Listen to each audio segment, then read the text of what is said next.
unlock insane motivation on demand. So, you've been acting like a little bitch recently. Aww, that's fine. We need losers if we want to have winners. But maybe you're failing with your SMMA. Maybe you're just broke. Maybe you're fat. Maybe your girlfriend broke up with you. Or maybe you're just lazy for no reason.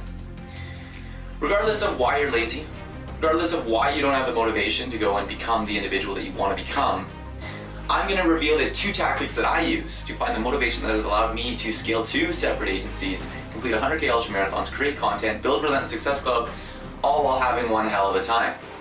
Okay, but a quick reminder that I'm a guru who only posts content so I can steal your money and drive a Lamborghini, and I do this by investing in successful SMMAs to make the majority of my income, and therefore I want to help you become successful, so maybe one day we could partner together. And I do that by first of all offering the first client challenge where you can get your first SMMA client in 14 to 50 days for free, link in the description. Or if you have a big ego like me, you can apply to join the RC Inner Circle, which is my elite network of high value entrepreneurs, and that one's not free. Anyways, tactic number 1 is the dog eat dog approach. So let's take running for instance. Normally when I go out for a run, I'll average a 4 minute and 45 per kilometer pace. It's not easy. My body hurts when I'm running at this speed, but I get through it. Now, one day we had just wrapped up an RSC Inner Circle call, and I was debating with another RSC member who could, quote, run faster.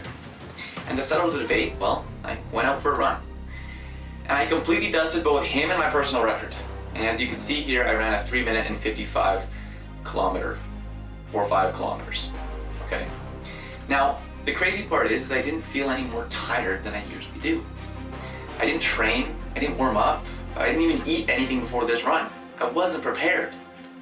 But I unlocked another level of motivation and performance through the competition. And therefore, the first thing that you can do in order to increase your motivation is to find competitors.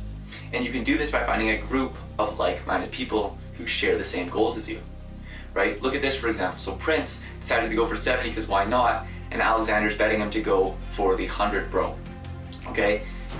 But what you don't know is that these guys both used to send like 20 expenses a day, right? Where you can see Terminus here is saying that it motivates him to work like a rocket, okay? Because here's why. Shame is one of the most powerful emotions that we can feel. It's one of the emotions that we heavily and go to extreme lengths to avoid.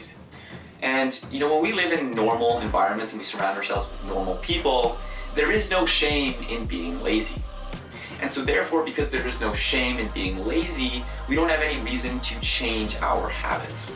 But if we put ourselves in an environment where, you know, being lazy and not getting our outreach in or not doing the work that is going to propel us to where we want to be comes with shame, well then we're gonna go to extreme lengths to avoid that shame, okay? And this is what happens when you put yourself in an environment with winners, just like these guys have here, okay? Now, the second thing you can do, and the second thing that I do, is I force action, okay? And I'll show you how I do this. So, story about me. When I grew up, I played hockey. I did a lot of bench press in the gym when I too much. And then the other thing too is, you know, obviously I sit at a desk for long hours. And what this has led to is rounded shoulders. And, you know, I know that the rounded shoulders are bad for me. It's led to shoulder injuries, it's led to discomfort, and it's led to a slew of problems with my posture. And because of this, I tried several times to change, but I don't know if anybody's ever embarked on a postural correction fitness routine, and I can tell you they're so boring. And because they're so boring, I kept getting bored and I kept quitting. And I repeated this process over and over and over again. And then one day, I made a bet on myself. And I said, I went up to a personal trainer that I knew and I said, hey, I'll give you $500. And if I don't stick to every single workout this month, you keep it. Okay? And well, 1 month later, my problem was solved, right? Now, it wasn't until I forced action by saying, hey, I need to do this. Hey, if I don't do this, you keep the $500, that I was able to actually solve the problem. Because otherwise I would have made an excuse that I got busy. Oh, I'm too tired.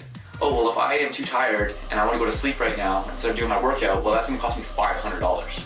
Oh, never mind, I'm going to go do the workout. And next thing you know, I put in the input that leads to the output that I desired, and I got what I wanted, okay? That is why putting money where your mouth is by far the most powerful thing that you can possibly do to force action. Make bets against your friends. Do something, right? Put $1,000 in a lock jar, okay? Give somebody else the password and tell them that they won't give you the password until you accomplish what you want to accomplish, right?